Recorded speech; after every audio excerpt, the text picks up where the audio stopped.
पहले तो मैं आपको ये बता दूं कि देखिए आईए सेट जो है ना, ये दिमाग कम लगाने वाला और प्रैक्टिस ज़्यादा करने वाला स्टैंडर्ड है। It's more of a mechanical based standard, सही है ना, जिसमें आपकी जितनी प्रैक्टिस होगी ना उतना बेहतर अंदाज में आप जो है एग्ज़ाम में इस टॉपिक को कॉप अप कर सकते हो। It's more of a format based standard. तो सर आईए सेट में जब आपके पास सवाल आएगा ना तो आप थोड़ा सा 1 मिनट के लिए परेशान हो जाओगे कि यार पूरा 1-1.5 पेज का सवाल है, बट अगर आपके फॉर्मेट पे ग्रिप होगी ना तो it would be very easy for you to tackle that question और रूल्स आपको याद हो। तो सर क्विकली बात कर लेते हैं। देखें यार, जब आप अकाउंटिंग करते हैं तो दो चीज़ें होती हैं, एक तो एस्टिमेट्स होते हैं और एक पॉलिसीज़ होती हैं, सही है ना। सर फॉर एग्जांपल डेप्रिसिएशन का रेट क्या होगा, डेप्रिसिएशन का मेथड कौन सा होगा, यूजफुल लाइफ कितनी होगी, रेजिजुअल वैल्यू, ये एस्टिमेट है। आप यू आर नॉट श्योर, अगर आपने एक एसी खरीदा है, सही है ना, एज अ बिजनेस, तो यू कांट से एक्यूरेटली कि भाई ये 5 सालों का ही बेनिफिट देगा, बट यू आर एस्टिमेटिंग यार 5 साल का बेनिफिट देगा या 10 साल का बेनिफिट देगा, डिपेंडिंग ऑन योर सर्कमस्टांसिस। तो सर सवाल ये पैदा होता है कि इन एस्टिमेट में अगर चेंज आता है तो how would we be accounting for that change. Similarly accounting policy, sir accounting policies आपके खुद के बनाए हुए रूल्स होते हैं under the ambit of IFRS. Estimate आपकी जजमेंट होती है, पॉलिसीज आपके रूल्स होते हैं। फॉर एग्जांपल आपने कॉस्ट मॉडल यूज करना है पीपीई के लिए या रिवैल्यूएशन मॉडल यूज करना है, ये आपका रूल है, आपकी मर्जी है। आपने इन्वेंट्री के लिए फीफो यूज करना है या वेरिड एवरेज यूज करना है, आपकी पॉलिसी है। ये कोई जजमेंट नहीं है या कोई आपने एस्टिमेट नहीं किया, या आपने इन्वेस्टमेंट प्रॉपर्टी के लिए कॉस्ट मॉडल यूज करना है या फेयर वैल्यू मॉडल यूज करना है, again it's your rule. Obviously under the ambit of, under the boundaries of IFRS, obviously कोई आपको ये ऐसा रूल नहीं बनाएंगे जो आईएफआरएस के अगेंस्ट हो। Similarly sir rectification of prior period errors. अब आपको पता है सर इंसान गलती का पुतला है, खता का पुतला है। तो हो सकता है कि पिछले सालों में आपने कोई एक्सपेंस रिकॉर्ड ना करा हो, कोई इनकम रिकॉर्ड ना करी हो, या ओवर स्टेट कर दी हो इनकम या एक्सपेंस, या अंडर स्टेट कर दी हो। अब गलती अभी पता चली, तो सर अब आप उस गलती को, उस एरर को कैसे रेक्टिफाई करोगे, आपकी फाइनेंशियल्स पे क्या इम्पेक्ट आएगा। तो सर अगर तो एस्टिमेट में चेंज आता है या पॉलिसी में चेंज आता है या कोई एरर की रेक्टिफिकेशन करनी होती है, तो how you would be accounting for that change और रेक्टिफिकेशन। तो आइए सेट ये बताता है। देखो एक चीज समझो कि जब आप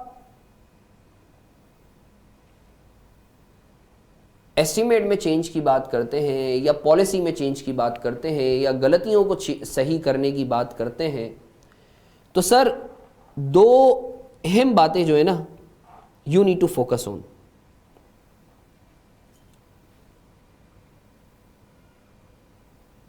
एक होता है प्रोस्पेक्टिव इंपैक्ट और एक होता है रेट्रोस्पेक्टिव इंपैक्ट।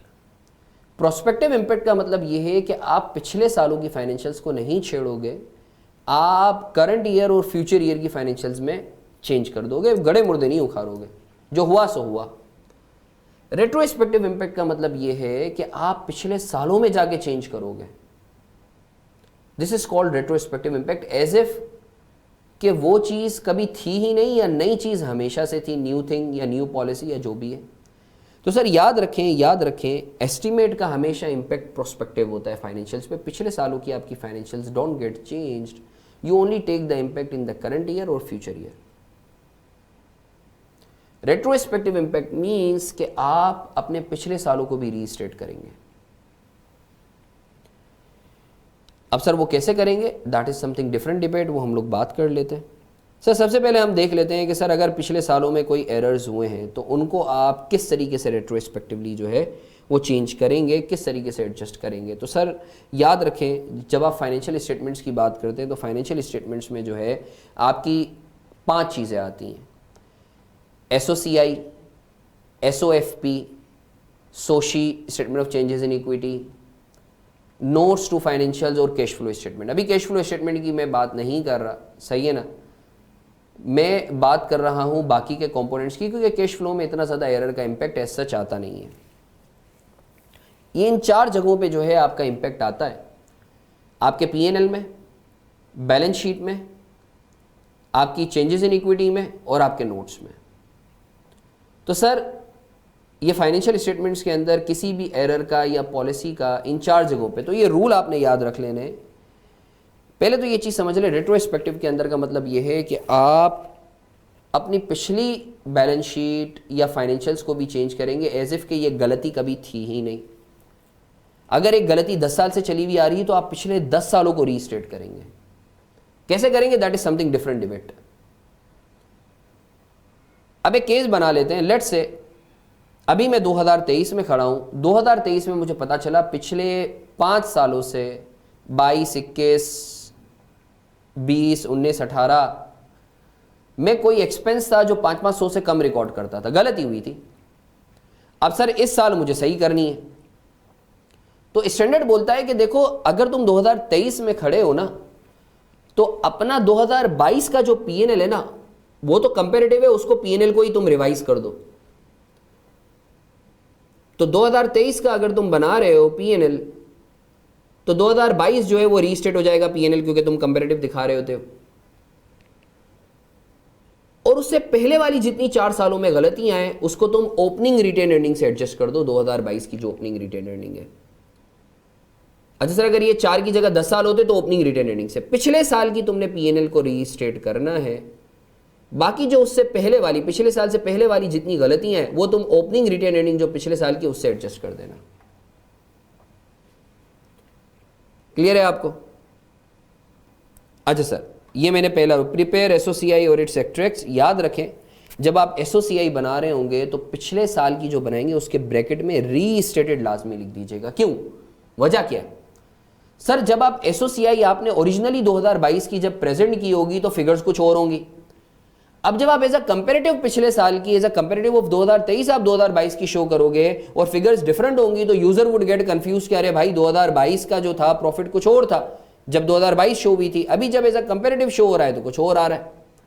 तो just to avoid this confusion in the mind of user, what you do, you mention the word restated so that user can be satisfied कि अच्छा यार ये जो फिगर्स हैं इसमें कुछ चेंज आया है। he would get calm down कि अच्छा यार restated इसका मतलब है मैनेजमेंट से भंड नहीं हुआ, कुछ रीस्टेटमेंट आई है। दूसरा स्टेप, सर आप सोशी बनाओगे statement of changes in equity, या उसके एक्सट्रैक्ट्स अगर कम इंफॉर्मेशन है तो एक्सट्रैक्ट्स बनाओगे।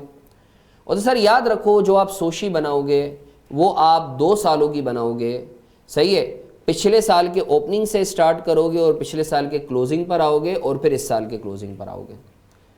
तो जब आप पिछले साल की ओपनिंग, अभी मैंने आपको बताया ना, देखो पिछले साल में जो गलती थी 2022 में वो तो आपने एसओसीआई में चेंज कर दिया। अब पिछले साल से पहले वाली जो गलतियां हैं वो जो आपका रिटेन अर्निंग का ओपनिंग बैलेंस है आपने उससे एडजस्ट कर देना है, प्लस या माइनस कर देना है। अच्छा अब आपकी जो सोशी है वो भी रीस्टेट हो गई, तो स्टैंडर्ड बोलता है कि सोशी के अंदर अगर पिछले सालों में कोई रिवीजन आया है तो आपने उसके बैलेंस पे भी रीस्टेटेड लिखना है, so that user can get satisfied कि अच्छा यार कोई रीस्टेटमेंट आई है। तो ये सोशी। अच्छा सर इसके बाद एसओएफपी। एसओएफपी याद रखो आप 3 सालों की बनाओगे, एज ऑफ करंट ईयर का क्लोजिंग, प्रीवियस ईयर का क्लोजिंग और प्रीवियस ईयर का ओपनिंग, या दूसरी जबान में प्रीवियस के प्रीवियस ईयर का क्लोजिंग। भाई प्रीवियस ईयर का ओपनिंग यही हुआ ना, प्रीवियस के प्रीवियस ईयर का क्लोजिंग, जिसको टीचर्स बोलते हैं 3 कॉलमनर, 3 कॉलम बनेंगे बैलेंस शीट के। वो इसीलिए बनेंगे क्योंकि आप क्या करते हो, आप जो पिछले साल के अलावा जो भी एडजस्टमेंट होते हो वो तो ओपनिंग के अंदर हिट कर रहे होते हो ना, तो इसलिए आपको तीसरा कॉलम बनाना पड़ता है। तो सर बैलेंस शीट में चूंकि आपने 2 पिछले सालों को रीस्टेट किया है तो उसको भी ब्रैकेट में आपने रीस्टेटेड लिख देना है।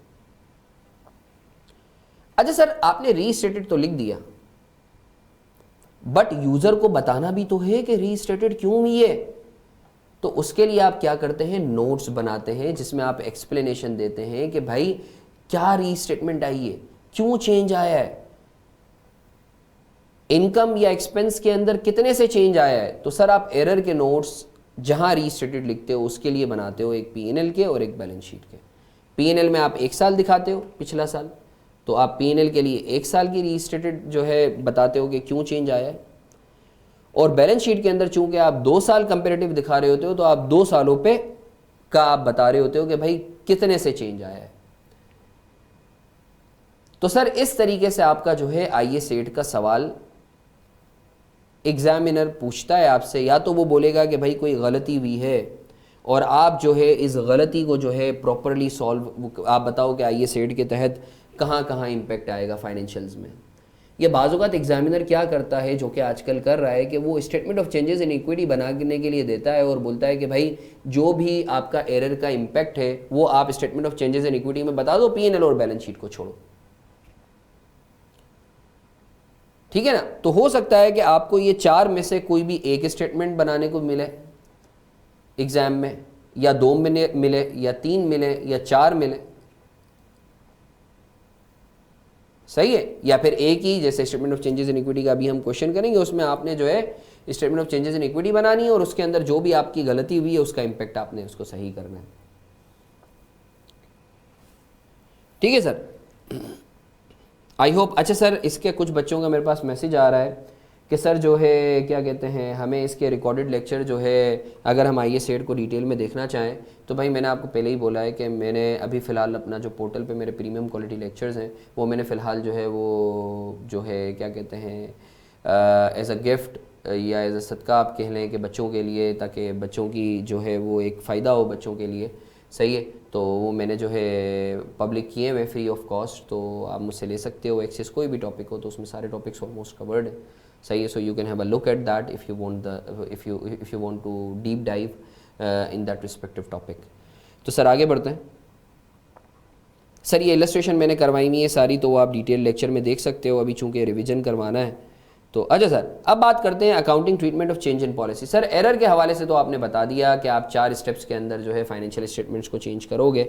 अब सर आप चेंज इन अकाउंटिंग पॉलिसी अगर होती है तो उसके अंदर आप क्या करोगे? सर पहला तो सवाल ये है कि सर अकाउंटिंग पॉलिसी क्या चेंज भी हो सकती है? ये एमसीक्यू के लिए बहुत इंपॉर्टेंट है और थ्योरी के लिए इंपॉर्टेंट है, ये चीज़ बहुत गौर से सुनना। सर याद रखो, by default accounting policy change नहीं हो सकती, सही है ना। कंसिस्टेंसी कॉन्सेप्ट के अगेंस्ट है। Consistency concept states once any policy or model has been adopted you can never change it unless the law requires to do so. अगर law बोलता है कॉस्ट मॉडल खत्म, फेयर वैल्यू मॉडल पे आओ, then you have got no option but to opt for the fair value model, और you can justify that the new model is better than the previous one.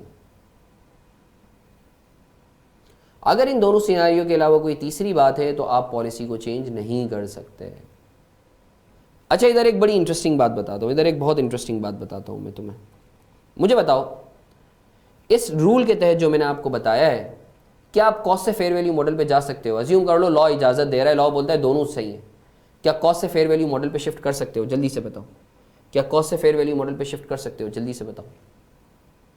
जी बिल्कुल कर सकते हैं, बिल्कुल कर सकते हैं, because we know that in all cases fair value is always better than the cost model, क्योंकि वो करंट मार्केट एंटिसिपेशन बता रही होती है। अच्छा अगर आप फेयर वैल्यू पर हो, आप कॉस्ट मॉडल पे जा सकते हो।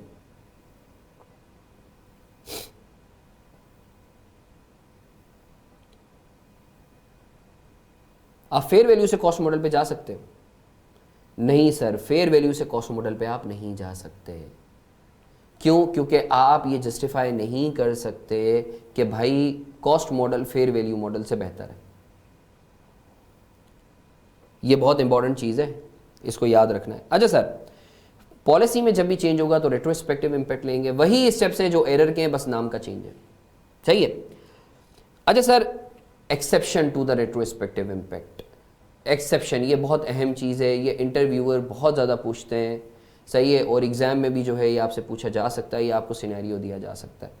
याद रखें, IAS 16 में कॉस्ट से रीवैल्यूएशन मॉडल पे जाना, this is change in policy, but आपको स्टैंडर्ड अलाउ करता है कि आप चाहो तो IAS 16 में, सिर्फ IAS 16 में कॉस्ट से रीवैल्यूएशन मॉडल पे जाते हुए प्रोस्पेक्टिव इंपैक्ट लो, रेट्रोस्पेक्टिव इंपैक्ट ना लो।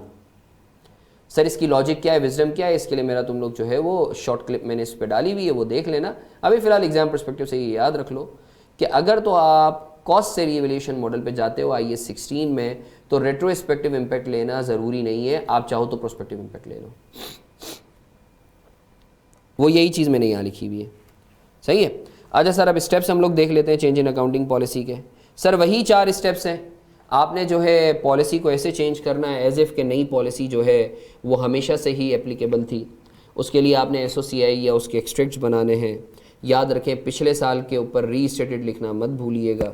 इसी तरीके से सोशी भी आपने जो है पिछले साल के ओपनिंग से स्टार्ट करनी है, और जो भी पिछले साल से पहले की जो है चेंजेस हैं वो आपने ओपनिंग रिटेन एंडिंग से एडजस्ट करनी है, सही है। और आपने जो है पिछले सालों का जो भी आप बैलेंस दिखा रहे हो उसके आगे रीस्टेटेड लिखना है। फिर आपने एसओएफपी बनानी है 3 कॉलमनर, 3 सालों की एसओएफपी आपने बनानी है, सही है। और जो है जो पिछले 2 साल आप दिखा रहे हो उसके आगे रीस्टेटेड लिखना मत भूलिएगा। इसी तरीके से जैसे आपने एरर के नोट्स बनाए थे वैसे ही आपने चेंज इन अकाउंटिंग पॉलिसी के नोट्स बनाने हैं, और उसमें आपने बताना है कि भाई अकाउंटिंग पॉलिसी में चेंज की वजह से क्या इम्पेक्ट आया है पिछले साल में जिसकी वजह से आपने रीस्टेटेड लिखा है, सही है। तो सर ये चेंज इन पॉलिसी पे हमने बात कर ली। अब सर एक बहुत अहम चीज़ है जो मैं आपको बताने के लिए जा रहा हूँ। I would like all of you to be focused here. Sir ये कुछ बेसिक सा रूल है, क्योंकि देखो फीफो और वेटेड, फीफो से वेटेड एवरेज से फीफो एग्जामिनर पूछ सकता है ये। सर याद रखो जब भी आप एक मेथड से दूसरे मेथड पे जाते हो ना, और क्लोजिंग स्टॉक अगर आपका बढ़ रहा है तो आपका प्रॉफिट भी बढ़ेगा और आपकी कॉस्ट ऑफ गुड सोल्ड कम होगी, एंड वाइस वर्सा। सिमिलरली अगर आप फीफो से वेटेड एवरेज या अदर वे अराउंड आप जा रहे हो और आपका क्लोजिंग स्टॉक कम हो रहा है तो प्रॉफिट भी कम होगा, यानी क्लोजिंग स्टॉक और प्रॉफिट का डायरेक्ट रिलेशनशिप है। सिमिलरली ओपनिंग स्टॉक का बिल्कुल उल्टा है, higher the opening stock lower would be the profit, and vice versa. तो सर ये हम लोगों ने चेंज इन अकाउंटिंग पॉलिसी पे बात की। इस पे मैं फिर से रिकैप कर दूं कि सर अगर किसी को डिटेल में जो है इसका लेक्चर देखना है तो मुझे मैसेज कर दें। I am gonna share the detailed lecture on IAS 8। अभी तो मैं सिर्फ रिवीजन के पर्सपेक्टिव से जो है और क्वेश्चन करवाना है, तो इसलिए मैं आपको जो है क्विकली रिकैप दे रहा हूँ।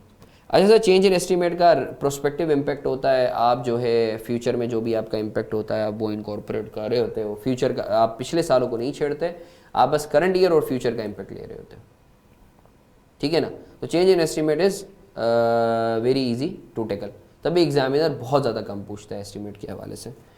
अच्छा सर, तो हम लोगों ने जो है अल्लाह का शुक्र है we are done with the revision of IAS 8 as well. अब सर एक कॉम्प्रिहेंसिव क्वेश्चन हम लोग कर लेते हैं। IAS 8